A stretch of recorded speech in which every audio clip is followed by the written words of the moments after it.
Et le heavy metal québécois va célébrer ses 20 ans déjà ce week-end. Ben oui, et c'est toujours aussi bruyant. Il y aura différents concerts pour souligner l'événement, mais on se rend compte en soulignant cet anniversaire que la scène du métal à Montréal et au Québec ne s'est jamais aussi bien portée. C'est Louis-Philippe Ouimet qui a constaté ça. Le heavy metal québécois voit le jour à l'automne 1982 avec le groupe Voivode. Tout a commencé dans un sous-sol de Jonquière. Quand on est déménagé à Montréal, il n'y avait pas réellement de groupe métal ici en tant que tel. Les bands, c'était genre... La plupart des bands, c'était des bands de cover, tu sais, qui faisaient des bars puis qui jouaient du Led Zeppelin. À ses débuts, le métal du Québec s'inspire de groupes venus des États-Unis ou d'Angleterre, comme Black Sabbath et Judas Priest. Quelques groupes québécois réussissent à faire leur place. Voivode vend en 1989 plus de 250 000 exemplaires de son album Nothing Face.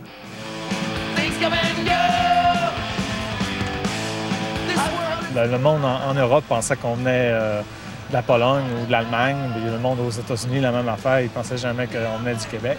Il y avait beaucoup de curiosité de la part des États-Unis pour la scène montréalaise. Après les belles années de Voivode, de Dead Brain Cells et de Damnation, le métal québécois changera dans les années 90 grâce aux groupes Anonymous, Gorguts et Oblivion. C'était une musique plus lourde, plus rapide, avec un vocal plus guttural, vraiment accru. Puis ça parlait surtout des choses, soit en série, films d'horreur. Ça avait un côté bien sanglant. Avec en 2007 une centaine de groupes, de nouvelles maisons de disques et une bonne visibilité sur Internet, le métal québécois ne s'est jamais aussi bien porté. Des groupes comme Despise Icon font des tournées internationales de plusieurs mois. Et c'est au tour des Anglais et des Américains de s'inspirer du métal québécois. Surtout depuis une couple d'années. Avec les Despise Icon, justement, encore eux, le monde se retourne de plus en plus vers le Québec. Là. On a un son qui est technique, on a un son qui est, je te dirais, quasiment à nous. Aujourd'hui, chanté en anglais, en français et sur des thèmes passant du spirituel au morbide, le métal underground du Québec a réussi à s'imposer sur la scène internationale. Mais l'industrie est loin d'être lucrative. Le fameux cliché là, de Guns N' Roses, de Sex and Drugs and Rock and Roll, le tour bus avec les groupies et puis les vols nolisés là, dans le métal, oublie ça. Là. Dans le métal, c'est la minivan, on enlève des bancs en arrière pour installer les instruments. Mais pour des super groupes comme Iron Maiden, Megadeth et Slayer, Montréal et Québec constituent de véritables mines d'or. Les amateurs de métal sont nombreux et les billets se vendent rapidement. L'engouement est tel que certaines légendes effectuent des retours souvent à guichet fermé. Louis-Philippe Ouimet, Radio-Canada, Montréal. I'm Leah Hendry. Voivode broke onto the metal scene in 1982 and became a household name for metalheads everywhere. Now metal's celebrating 25 years in Quebec. I'll tell you more later on CBC News at 6.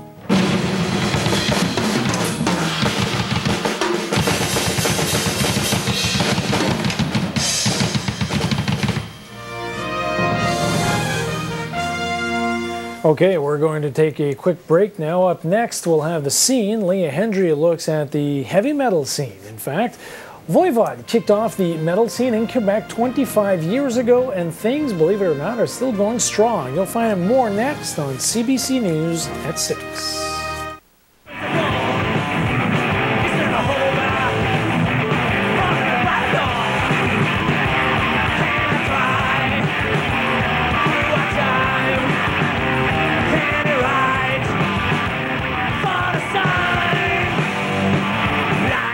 Guess it should be going like this, I don't know, but what you just saw and heard was Quebec's most successful heavy metal band to date, their name, Voivode. Now, the band is celebrating 25 years of Quebec metal this coming long weekend, along with a dozen other bands, and our Leah Hendry is here now to tell us a little more about Voivode. Leah. Michelle, Quebec has one of the most vibrant heavy metal scenes in the world. If you're a major metal band, Montreal is likely going to be one of your tour stops. Here in Quebec, Voivode had a local and international following, and their success helped inspire other bands as well as help evolve the metal scene here.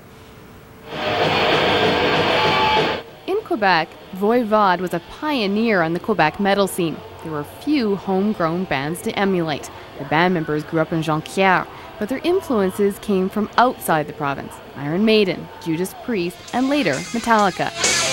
Here in Quebec, all you could get, like all there was at that time was like bands that were doing covers. So you had bands that were doing covers from the 70s, from like, you know, play Led Zeppelin in bars and stuff like that.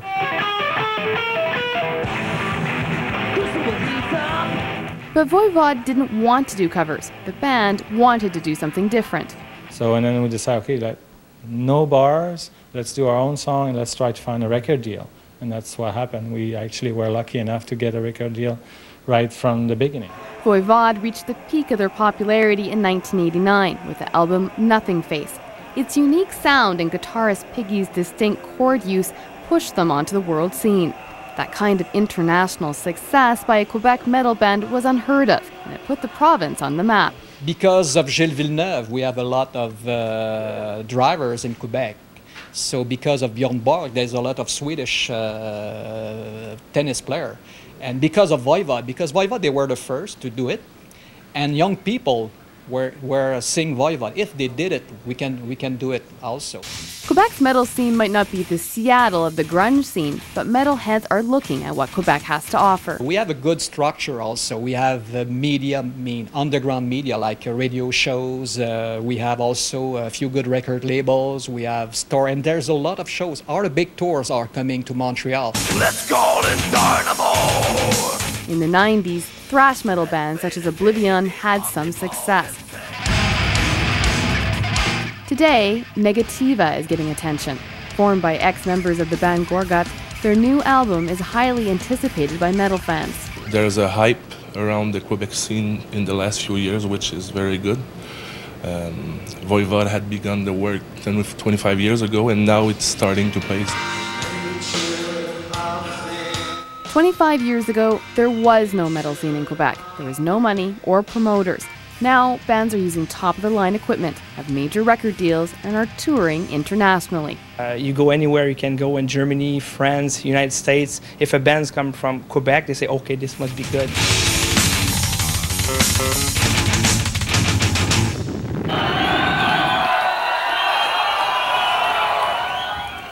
25 years of Quebec metal will be held at Club Soda over the September long weekend, and organizers felt it was important for this generation of metal fans to understand where their music came from.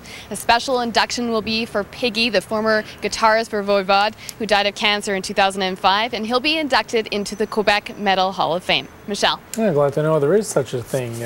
All right, Leah, thanks a lot. You're welcome, thank you.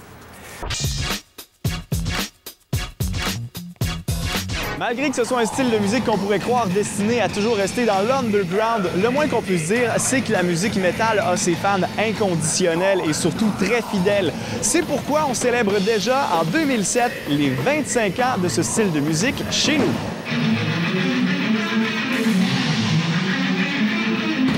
Moi, j'aime mieux parler de la grande fête du métal québécois, parce que ça va être une grande fête, puis ça se passe sur 3 jours.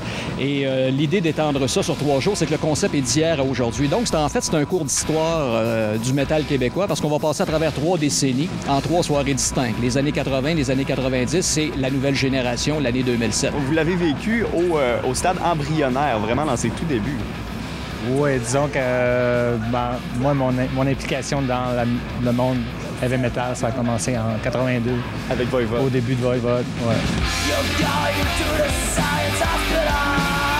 Les débuts de Voivod, ça date de 82. Mais au début des années 80, au Québec, il y avait ce qu'on appelait des groupes d'interprétation ou des groupes de covers. Donc, c'était des groupes de hard rock, heavy rock. On parlait pas encore de heavy metal dans ce temps-là. C'était des groupes qui faisaient des interprétations de Black Sabbath, d'Iron Maiden, de Judas Priest. Sauf que Voivod a vraiment été le premier groupe à avoir une carrière à l'échelle internationale. Premièrement, à sortir un album original avec du matériel original, à être signé par une compagnie de disques américaine et à faire des tournées à l'échelle internationale. Puis on profite de l'occasion, justement, du 25e anniversaire pour créer le Panthéon du métal québécois. Et la première personne à être intronisée au Panthéon du métal québécois, ça va être Peggy, Denis Damour, le guitariste et fondateur de Voivode, qui est décédé, ça va faire 2 ans maintenant. En résumé, 25 ans du métal québécois, 3 soirs au Club Soda, vendredi 31, samedi le 1er septembre et dimanche le 2 pour retracer. Venez les vieux, là, venez! C'est le week-end de la fête du travail, donc lundi, personne ne travaille, ça fait que venez vous défoncer à Montréal. Tout le monde, là, à travers le Québec, là, venez-vous-en. Et voilà, Louis-Philippe est avec nous. Vous voyez qu'il y a des invités également. Hein? C'est le Heavy Metal qui célèbre aujourd'hui ses 25 ans et ça se passe au Club Soda en fin de semaine. Et puis, vous avez des invités à nous présenter. Ah oui, j'ai à mes côtés Maurice Richard, hein, qui est le premier gérant du groupe Voivode. On sait que Voivode, ce sont les pionniers du métal québécois. Et à ses côtés, Steve Hurdle, membre du groupe Negativum également, qui a joué dans Gore Guts. Messieurs, bonjour. Bonjour. Bonjour. Tout d'abord, la première question, comment expliquez-vous l'engouement médiatique qu'il y a eu cette semaine par rapport à l'événement qui se tiendra en fin de semaine, les 25 ans du métal québécois? C'est quand même quelque chose d'inattendu. Je te dirais que oui, c'est un peu inattendu, mais j'ai quand même, comme promoteur, fait le travail de ce côté-là. Il y a une conférence de presse au mois d'avril, donc depuis le mois d'avril, on en parle beaucoup, puis on contacte les médias, tout ça, il y a de l'information qui circule. Mais c'est certain que je savais à la base qu'en y allant avec un 25e anniversaire, un quart de siècle, ça pourrait sûrement intéresser des médias un peu plus traditionnels. Puis la réponse a été excellente, et puis c'est surtout bien que la scène métal underground québécoise soit reconnue à une plus grande échelle. Oui, justement, vendredi, samedi, dimanche, ce sera l'occasion pour plusieurs groupes, dont Oblivion, de se réunir une autre fois après plusieurs années d'absence. Pour des musiciens un peu plus jeunes, ça représente quoi, un tel rassemblement? C'est la chance d'avoir, d'être témoin de l'évolution de tout un style musical pendant 3 décennies. Ça va être quelque chose d'unique pour ça. Donc, une fébrilité à cause de ça, de découvrir vraiment l'évolution de ce style-là à travers ces 3 décennies-là. Donc, c'est vraiment quelque chose de rassembleur, quelque chose d'historique aussi, qui n'arrivera pas 2 fois. Lorsqu'on pense au métal québécois, il y a plusieurs clichés qui nous viennent en tête, n'est-ce pas? Hein? Le cheveu long, certains humoristes également se sont emparés du phénomène. Mais il faut le dire, en 2007, maintenant, c'est une scène qui est très active, mais surtout reconnue au niveau international. C'est vrai. Dans les années 80, parce qu'on fait en fin de semaine, c'est vraiment l'historique du métal québécois. On y va avec 3 soirées distinctes, 3 décennies, les années 80, les années 90, c'est la nouvelle génération, l'année 2007. Moi, je dirais, pour résumer ça rapidement, les années 80, un début difficile. Les années 90, encore difficile. Il y a eu une longue traversée du désert parce qu'à une certaine époque, il y a eu la venue du grunge qui a fait mal à beaucoup d'autres styles musicaux. Mais depuis les débuts de l'an 2000, depuis le nouveau millénaire, là, c'est l'explosion. Et les groupes québécois sont reconnus là, sur l'échiquier mondial du métal. C'est un gros marché, ça, justement, le métal au Québec. Là, parce qu'on a parlé au groupe Gillette cette semaine qui nous disait que chaque gros spectacle métal, on parle d'Iron Maiden, Megadeth au Centre Bell, ça se vend bien le métal au Québec. Très, très gros marché, un marché très important là, sur la scène nord-américaine. J'irais même jusqu'à dire que les groupes qui proviennent d'Europe ou encore des États-Unis demandent à leur agent de donner un spectacle à Montréal. Si un groupe a le choix entre Montréal et Toronto, le choix est très facile à faire. C'est à Montréal qu'on va aller. La preuve, les Scorpions étaient en ville hier. Les Scorpions ont fait un spectacle à Shawinigan et je crois que demain ou ce soir, les Scorpions sont à Chicoutimi, au Saguenay. Donc, ça vous donne une idée qu'un groupe métal peut tourner au Québec dans des villes qui ne sont pas nécessairement de grandes villes. Ouais. Et justement, pour les groupes un peu plus jeunes, est-ce que c'est facile de vivre du métal au Québec? Est-ce qu'on en vit ou vous êtes encore... On n'en vit pas. C'est un à côté intéressant. C'est plus un hobby pour le plaisir. En vivre? Non, pas vraiment. Ça reste un petit marché. Les ventes de disques sont limitées, les tournées sont limitées aussi, même s'il y en a qui tournent beaucoup. Mais c'est pas quelque chose de payant. C'est une question. Le métal, là, pour résumer ça en un mot, métal égale passion. Tous les gens qui sont impliqués sur la scène métal, que ce soit des musiciens comme Steve ou encore des gens qui travaillent, qui animent une émission à la radio communautaire ou qui partent un fanzine, ce sont des gens passionnés et le métal carbure à la passion. Parlons du son québécois. Semble-t-il qu'au Québec, on a notre propre son de métal. C'est vrai, ça? Et si oui, quel est notre son? Bien, il y a une originalité ici. Voivode nous a montré le chemin de l'originalité. Donc, la tendance, c'est qu'il faut avoir un son, il faut être original si on veut se démarquer. Donc, il y a beaucoup de groupes. Il y a une palette de styles de métal très, très large, très ouverte. Puis les groupes, en général, sont très originaux. Donc oui, un son qui nous appartient ici, de plus en plus aussi avec les années. Il y a des groupes qui se démarquent beaucoup à cause de ça. Même les gens de l'Europe, les gens des États-Unis se posent des questions sur qu'est-ce qu'il y a dans notre eau pour avoir un son si original que ça. Oui. Mais en fait, c'est ça, c'est Voivode qui nous a montré le chemin, qui a ouvert le chemin. C'est l'héritage de Voivode, c'est l'originalité. Justement, entre il y a 25 ans et maintenant, est-ce que le heavy metal a beaucoup changé? Oui, énormément. Énormément, parce que dans les années 80, la musique était beaucoup moins technique que maintenant. Un bon exemple, puis je vais laisser Steve en parler parce que c'est lui le musicien. Le nouveau projet de Steve, parce que Steve est là depuis 89, donc il a vécu différentes décennies. Le nouveau projet de Steve, le groupe Negativa, c'est un groupe, je vais te laisser en parler, c'est beaucoup plus expérimental, beaucoup plus progressif. C'est ça maintenant, le métal a sorti une technicalité qui n'était pas présente autant que ça, v'là 20 ans. Encore là, il y avait Voivode, mais aujourd'hui, c'est rendu un haut niveau technique. Mais c'est pas juste de la technique, beaucoup, c'est bien émotif aussi, sauf que c'est rendu à un niveau plus élevé. Donc, ça donne un son beaucoup plus large, beaucoup plus progressif, expérimental, contemporain. Puis c'est ce qui fait que c'est intéressant aussi de découvrir ce style-là. Parce qu'au début des années 80, il y avait beaucoup d'influences punk, hardcore aussi dans le métal. Ouais. On retrouvait ces influences-là. Il y avait un peu plus de n'importe quoi également à l'époque. Oui, à l'époque, on parlait le terme anglais « crossover ».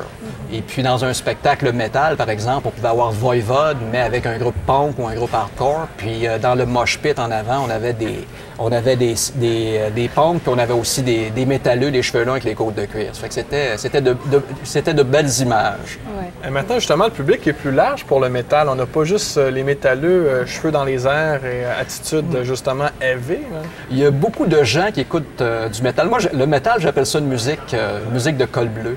C'est des étudiants, c'est des gens qui travaillent, puis je connais des personnes en veston-cravate qui aiment aller se défouler dans un spectacle métal. Puis c'est correct aussi. Le métal, moi j'appelle ça une musique d'énergie. C'est une musique qui vient te chercher dans les tripes.